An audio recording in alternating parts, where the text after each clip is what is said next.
I did basic training at Windsor Combermere Barracks for nearly 12 months on armoured cars and tanks training and wireless. In 1944, I was sent to North Africa to join the regiment, which was in Egypt. And then I went from Italy right up through to Rimini, went through Rome and Cassino, and then I was withdrawn, the regiment was withdrawn, brought back to England, retrained with the Americans on new tanks, new armoured cars, bigger and better, new and bigger and better wireless sets. After 5 or 6 months at Aldershot, coming back from Italy, I was sent to Northwest Europe, and we landed in Belgium. Belgium was almost captured, so we didn't take part in anything in Belgium. The war in Belgium was practically over. We moved into Holland, up onto the banks of the River Maas, and we lined that up, firing across the canals of the River Maas, and then we went into Germany. And we served in Germany for about 3 months. When we were coming up to the end of the war, I was put leading scout car for the 1st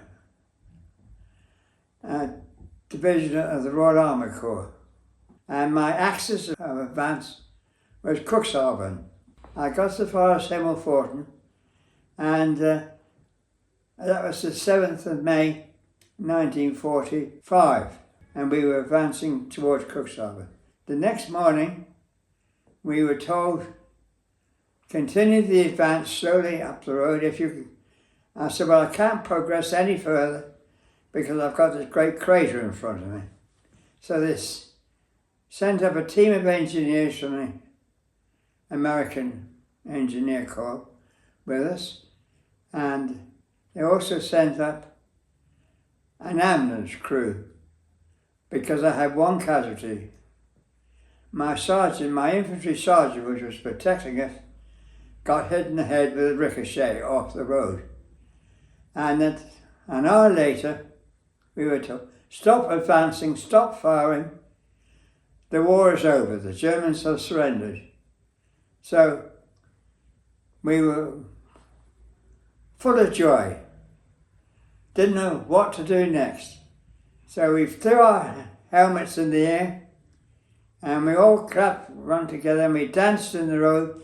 Hooray, hooray, the war is over. We've served on 4 years, whatever it is. And that was what we did. We threw everything in the air, coupled ourselves together, and then in remorse, we had a couple of minutes silence, thinking of the people that we were leaving behind, that weren't going to go home. After the 2 minutes silence, we jollied about again for a bit, and then we were told to advance into Himmelpforten and stay there until further orders, which is what we did. What does VE Day mean to you today? Well, for several years I haven't been in a position to take part in it, and I'm not in the services anymore. So, unless you were in the services, then you did parades and that sort of thing. And I'd retired by then, and but I was very, very grateful to see VE Day come round every year, and I was still living.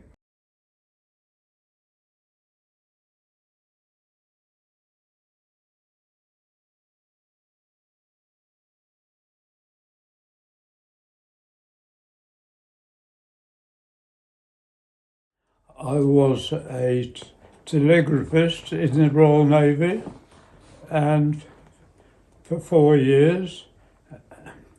I spent my first 2 years involved in training and on the battleship, and the subsequent 2 years in the submarine service and on the anniversary of VE Day in Europe, my submarine, we were based in just for a few days, I think, in Nova Scotia. So were you on board the submarine when you heard the announcement? Oh yes, Yeah. well, either on board or we had a local shore-based store.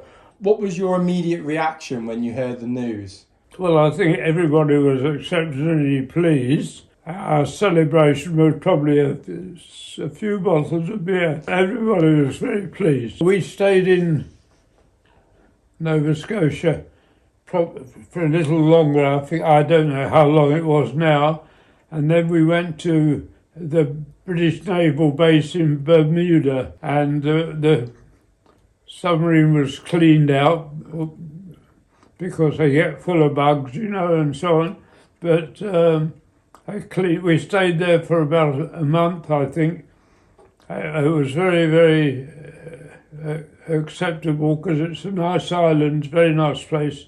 And then we came home in company with one of the other submarines